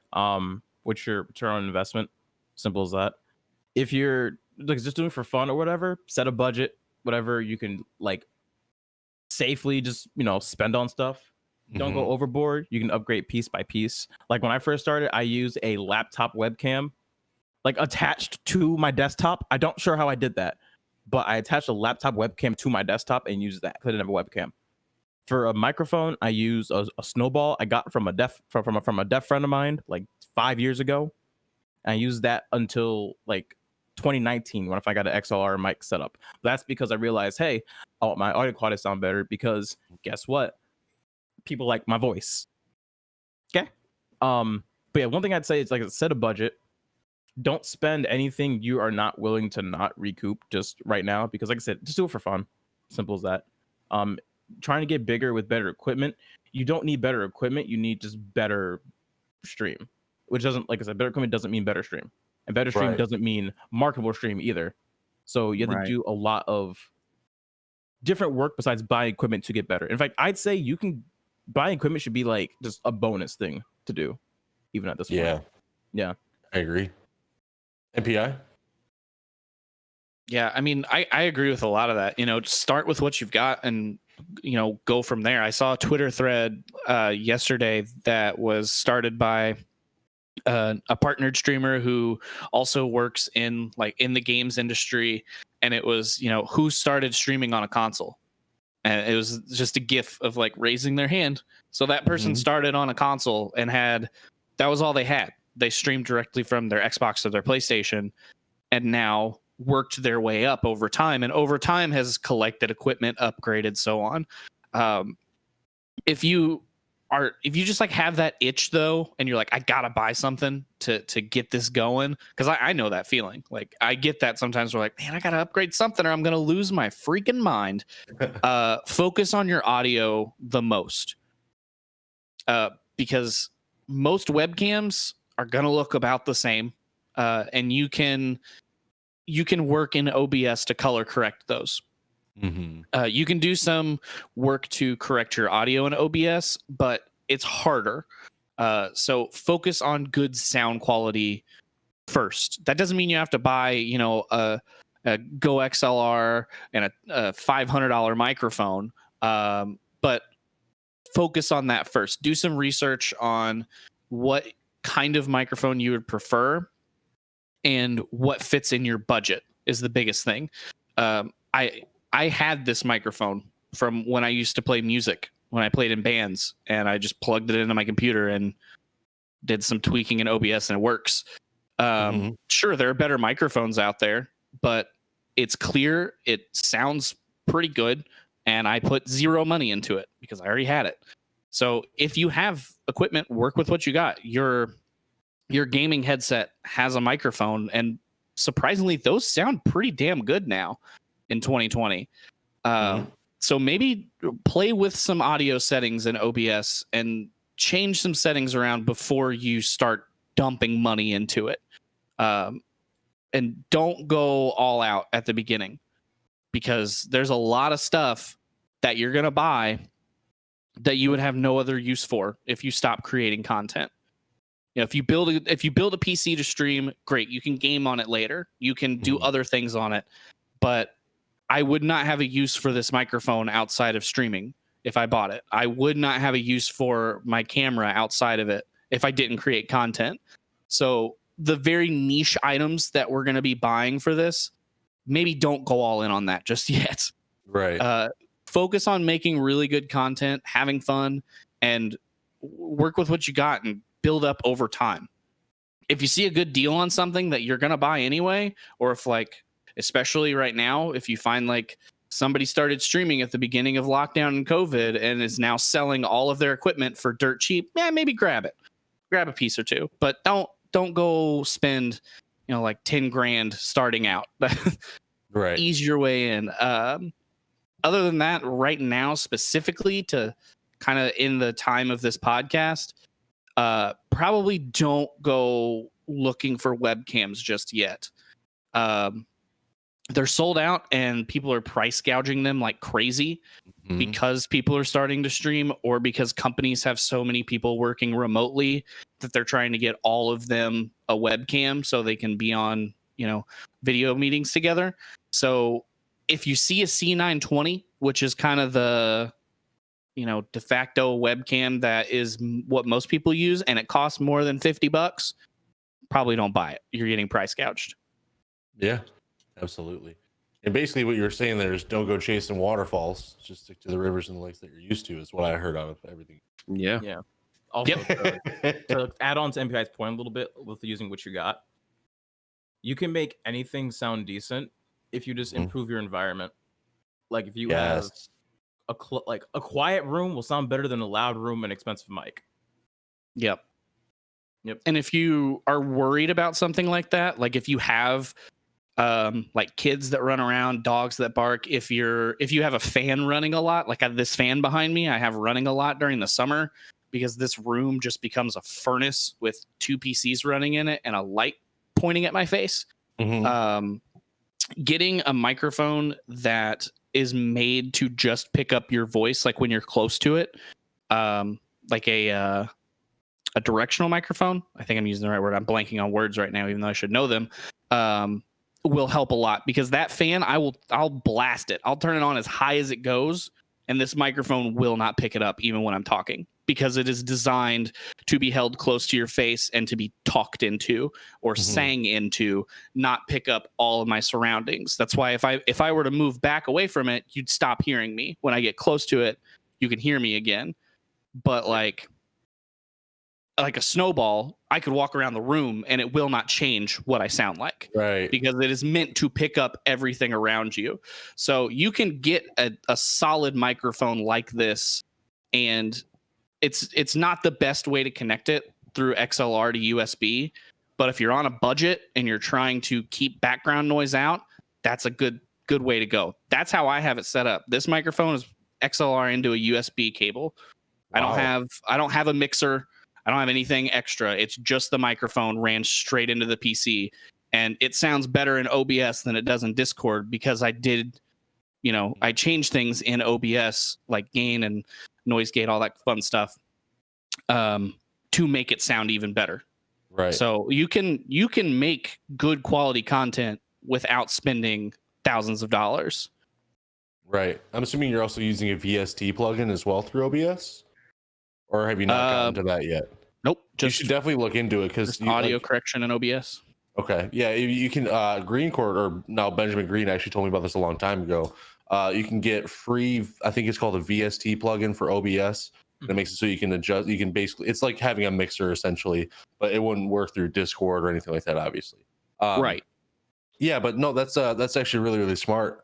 So if you don't mind, like a rough guesstimate of like the audio setup that you have, like just to let the listeners know that, like, this microphone, this cord, and then the USB, how much do you think roughly that cost? So I bought this microphone in 2008. Okay. For $50. Mm-hmm. If I look it up on Amazon right now, it is $39. The listing I found does not have Prime shipping, so you will have to pay shipping, but it is still about what I paid for this microphone. It's like $53. Okay. What's the name of the microphone? I'm gonna post it in the chat. Yeah, it's a Shure PG48. PG48. Okay, I'm gonna look that up on I think they have like just a USB version now, because of all, so much stuff has changed. Right. But like on their website, if I went directly to Shure right now, PGA 48, which is what I have, for the XLR without a connector, so you will have to still buy your cables, $34. Okay. I'll put it in chat real quick. Oh, and man, then put a big link in there. Oh Lord, that link. That's a big boy. That's a big boy link. And then the cable that I bought, I literally just looked up XLR to USB cable on Amazon, and I bought that five years ago. The first time I started streaming and trying to make content by myself. When the first time I made videos are streamed, I did it with a friend in the same room as me. So we used a snowball to pick up both of us. Whenever I knew I was going to be by myself, I wanted to get the cheapest I could because I didn't have a lot of money at the time, and I obviously wasn't making money from content yet. So I found a $10 cable on Amazon and Awesome. plugged her in. That's a really good setup for the price too, because I always assumed you had like a mixer and everything like. So, but I would highly suggest that. I was going to say something about maybe like a Yeti Nano or the Elgato mic that just came out, which I don't really know too much about those, but I know that they're priced pretty well. But that setup that you have is honestly amazing for anybody who's starting out. Yeah, and like those, like the Yetis and the new Elgato microphone, they're nice, nice microphones, and they are a lot more just like plug it in and go. They're a lot more plug and play friendly than plugging this in and having to do a little bit of work in OBS with it. But I mean, you know, the Wave is what, like $130. Yeah. And it comes with a mixer software. You know, 100 or, you know, half the price, and I just get a plug-in for OBS and it does basically the same thing. Right. I mean, you'll have to get a microphone stand, but the arm that I have here was $10 on Amazon. Like, right. Yep. You definitely don't need to ball out for sure, especially when you're first starting. You shouldn't ball out unless you have the funds to do so, and it's not going to matter. Yeah, exactly. And I mean, I would say too, like, I probably have to maybe project a little bit more into this microphone when I talk than if I had, like, you know, a few $100 setup or more. But if you're comfortable talking on camera and like talking into microphones, like I said, I mean, I played music in high school. I was on stage with microphones. I did a lot of stuff before streaming where I was, you know, comfortable with audio and talking into microphones and how to talk into a microphone. Right. As weird as that sounds to people, you might have to get a little bit used to that. But, you know, if you're trying to start on a budget, or you want to spread your budget where you can have a nice microphone and a nice camera setup, you know, look into how to talk into a microphone properly. It'll help you make better content along the way. Yeah, and projecting into a microphone, even if it's something that'll pick it up whether you project or not, is very, like, it's a good idea to just have that kind of like almost like in not a radio voice, because that can tend to lead people to start sounding super fake. But just having that little extra emphasis and that little extra oomph in how you talk, it's important as content creators. It really is, because you don't want to just be like, hey, you know, like, how are you guys doing? Like, nobody wants to hear that. You know what I mean? Like, Right. like put some energy into it. It's worth doing for sure. But thank you, man. I appreciate you. Also, to hit on that quick toad about like talking, taking good pauses is really good for making yourself sound a lot more intelligent on a subject. Trust me, I use it all the time. I sound really dumb all the time, and that's probably why. That's why I sound dumb. I don't stop talking. Robu, what kind of tips do you have on like starting out and, you know, good equipment for the money? Definitely, I think the first thing you should be working on is just yourself. Just being entertaining. I have I'm incredibly ADD, and so I've had a lot of random hobbies that just like have come up across my life. So I was lucky in that, like, at one point I did drama and like improv, just because I wanted to see what that was like. It wasn't because I wanted to do like acting as a career or anything like that. Stuff like that really helped. They have a bunch of weird exercises that really help me now when I'm like having to talk to myself or like talk to chat or things like that. So like you can look up stuff like that online, which is really easy. Definitely want to echo what Sadomi said about like budgeting. Definitely don't go above and beyond and start just blowing stuff out of the water because you want to start upgrading some things and then you can't pay rent, right? Like, make sure that you're being realistic about that stuff, and then also make sure you're being realistic like in the right way, right? Like, don't, like, I've got $200, what can I spend money on? Like, I'm guilty of that, right? Like, right. I know exactly how much money Let's go find something, right? Like I don't necessarily need to go upgrade this, but I know I've got $200. Let's go find something to upgrade. You know, until your setup is major, don't go buy just frivolous stuff to like put in the background behind you. Don't like go spend $200 on some nano leafs. Like that's just dumb. That's not stuff that's like making you money. That's not improving the quality of your stream. That's just putting stuff behind you. And like frankly, all the stuff that I have behind me is stuff that I purchased for other reasons. Like I have a 2-year-old and I wanted him to have something that was tall enough for him to play, like video game wise, and that's why I have this arcade cabinet back here, because it's like tall enough for him to play. And like I wasn't like, oh, I'm gonna use that for the background of my stream. That just happened to be the room we put it in, and then I was like, well, I can put it right over there and keep it out of the way, and then it's in the background. Cool, whatever. Right. Definitely kind of I want to go back and echo what everybody has already said. Audio is super important, so I would focus on that first, whether it's a super cheap mic that you're using or a headset or whatever.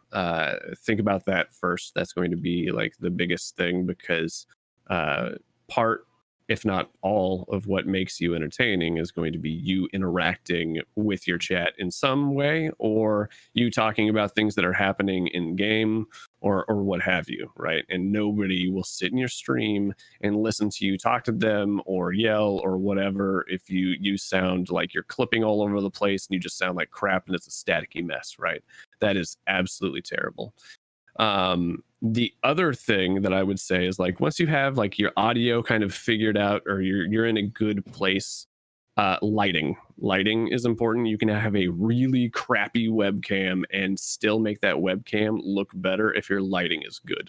Like I'm using like a DSLR, so it's a little not comparable, because and I also, going back to the whole budgeting and whatever, I didn't get that either for streaming. Right. My wife wanted a nice camera that we could use to take pictures of our children and like have those memories and whatever. And I just happened to later be like, oh, I've got this cam link. I'm just going to put it on an arm. I can easily take it off and on, right? And it's going back to kind of what MPI said of like having something that has multiple purposes, right? Like I'm not just buying this for streaming, and then like if I decide I'm not going to stream later, it has no purpose, right? Like the camera that I have, I can do multiple things with it, even if I'm not streaming at the time. Like I said, I can take it off. I took it to the park the other day, shot some pictures of my kids, whatever. But like if I turn off my lights, like even this nice webcam starts to like look like crap, right? Like even if I only have one light and I'm over here, now my other face is like half of my face is in shadow, like it looks not as good, right? And the same goes especially probably because I used to stream at the C920, and the moment I actually had good lighting, it looked so much better. And like it's already been said, you can do all sorts of color correction and things like that. The other thing I will say, and this is less about budget, but if you are kind of running a budget audio setup and you don't have a mixer, and you can't really get a good mix of like what your stream is currently hearing, look up sidechain ducking, because I've used sidechain ducking before and that helped a lot. Because what that does essentially is it will actually drop your game sounds when you're talking. So you have to worry less about your game sounds being like way louder than your microphone, or somebody coming in and like, I can't hear you, all I hear is the game, or whatever like that. Which happened a lot, to be honest, when I was using like a Yeti and had no mixer and had nothing. It was just basically a mic plugged into my computer and everything else. Like I would have to adjust it constantly, whether it was the settings on the mic itself or in OBS. And then once I found sidechain ducking and I figured out like, oh, now it'll just drop my game sounds down whenever I talk, it was much easier, right? So if you're on a budget, and I mean, hell, you could probably even use it when you have like nice stuff, that definitely helps too. So awesome. So basically, like people are staying to the do it up. I want to touch on the lighting a little bit too. So lighting is really important, and with it you'll want to also do the color correction in the camera with your lights on.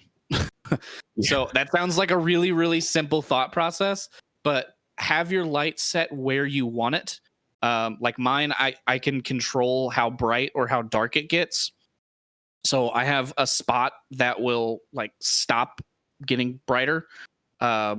As this is where your light should be when it's on, because it's not just an on and off. Mine it's a dimmer switch, basically. It gets brighter as you turn the thing. So I had that set and then did all of my camera color correction and do some research into how lighting works. Don't just get something and brightly point it at your face, because you'll wash yourself out and it'll look bad.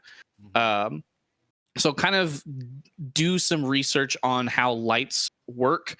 Not just how the light itself, like the physical item and device works, but how light moves and bounces and stuff. Like that sounds really nerdy and really specific, but if you're getting that deep into making quality streams and content, do a little digging.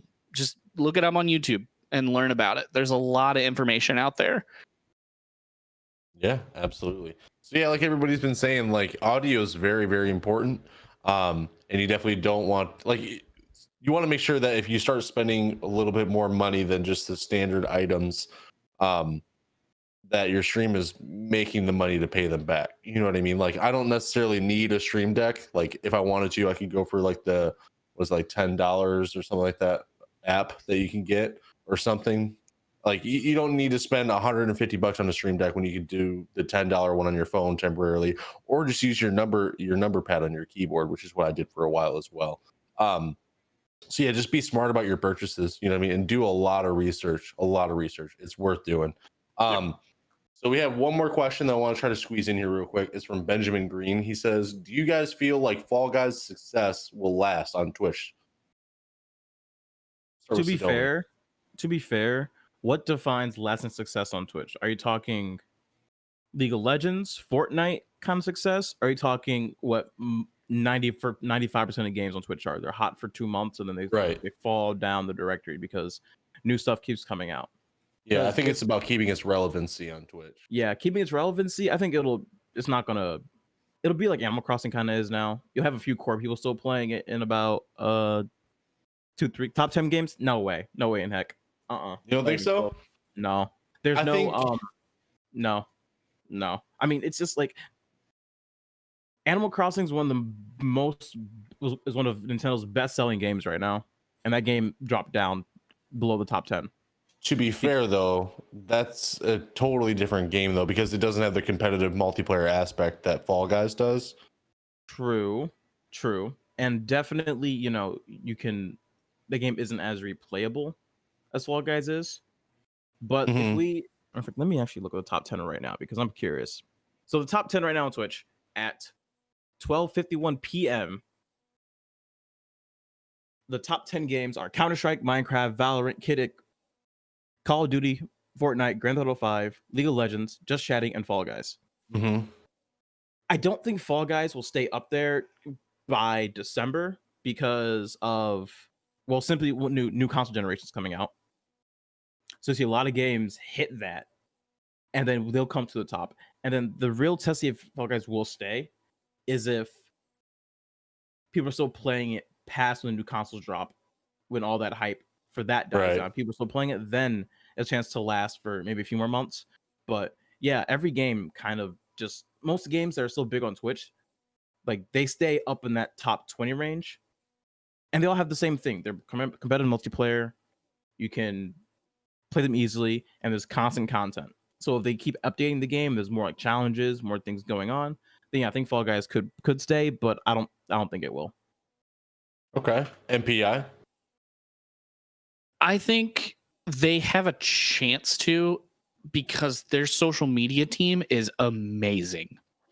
If they can keep being that relevant on Twitter and like making like fun little like jabs at like Tim the Tap Man and like keeping those people involved, I could see that staying up there for a while, especially if they keep adding like new content to it.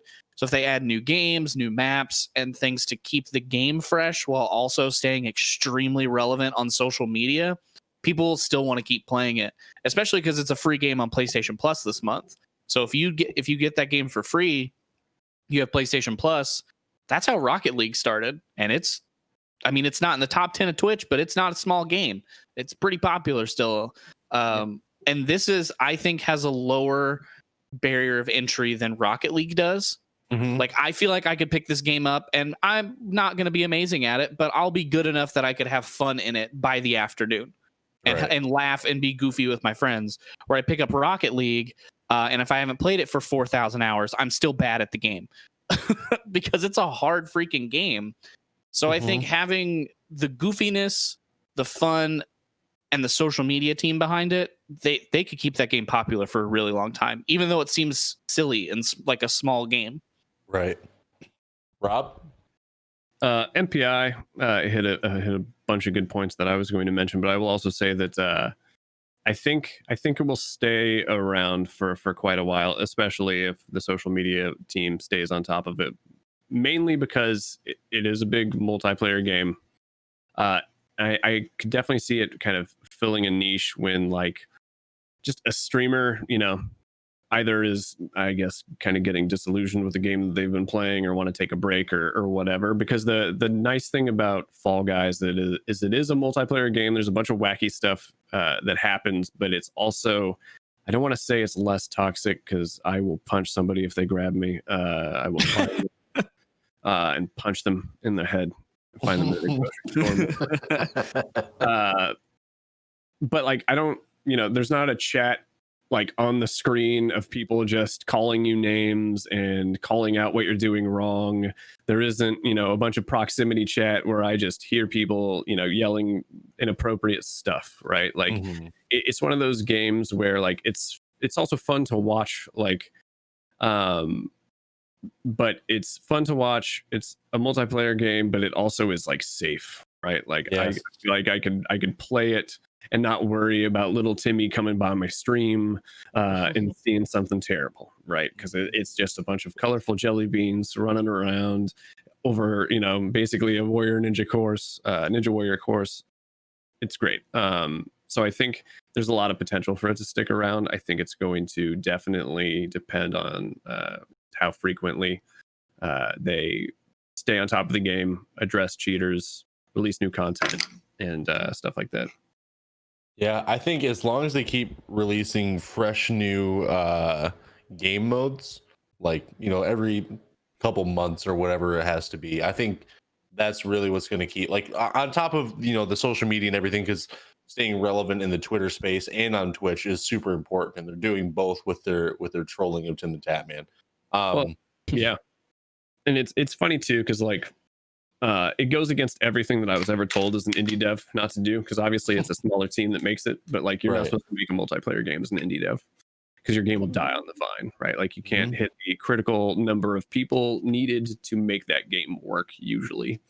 But they're doing a great job of it. It's one of those weird situations where like this is an indie game for the most part that could very much be like a games as a service game, right? Where like you just constantly are updating it. Like it doesn't need a Fall Guys 2 because like they're just constantly releasing new stuff for it. So yeah, it's cool to watch. I'm hoping it does, or I should say continues to do well. Right.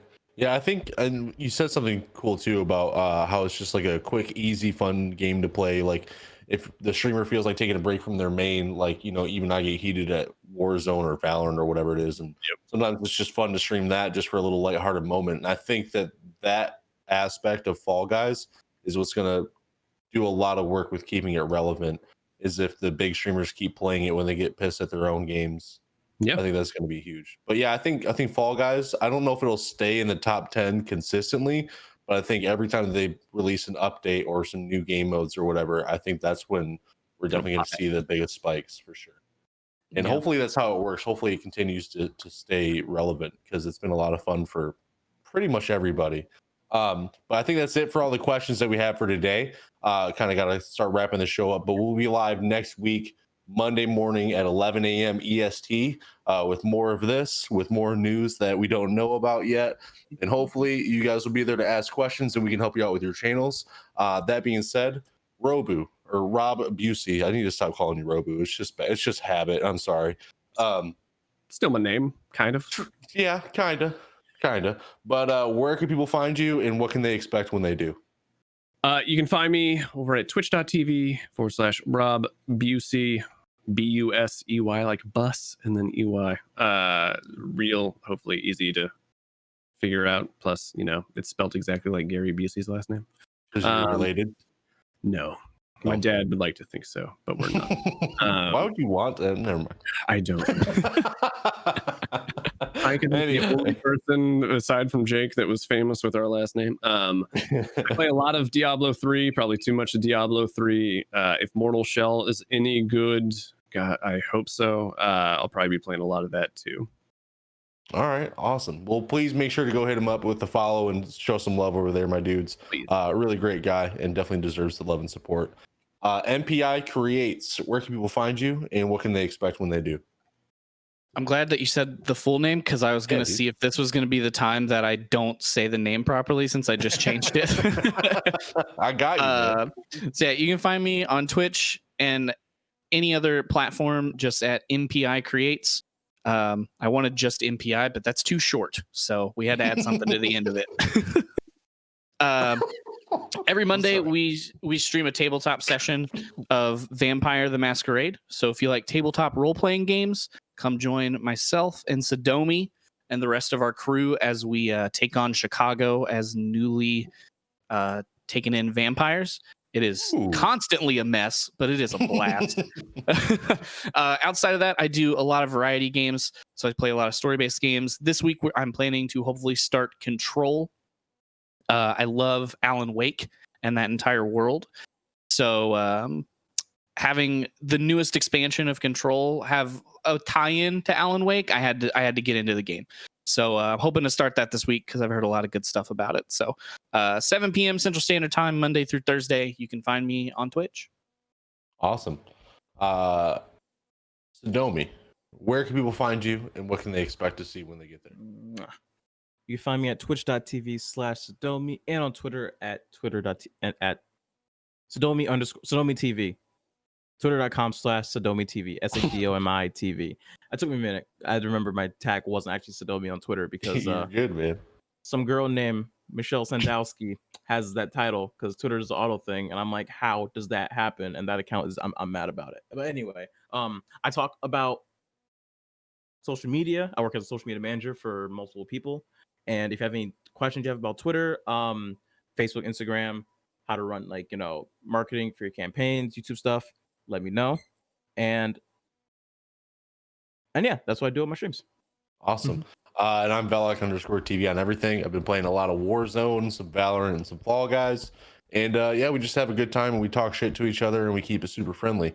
But I think that's it for today. Thank you guys again, everybody who showed up, asked questions, listened, whatever it was. Thank you so much for supporting this podcast. We really appreciate you guys. We really like helping people out with their channels. We'll see you guys next week, Monday, 11 a.m. EST, as always. Sadomi? Light it up, up, up, up, up, up, up, up. We on fire! Let's blaze it. Take it easy, guys. Have a great week. I'm so extra.